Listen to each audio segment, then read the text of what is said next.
How grades work. Have you ever asked yourself, how did I go from an A to an F during lunch? Let me explain how that could happen.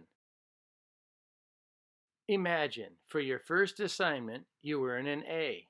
Your report card grade would also be an A, and that's good.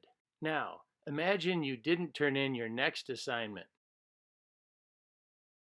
That could cause your report card grade to become an F, leaving you sad and confused. Wondering how could this happen? Well, let me explain to you how this could happen. Getting an A out of one assignment is 100%, and that's an A.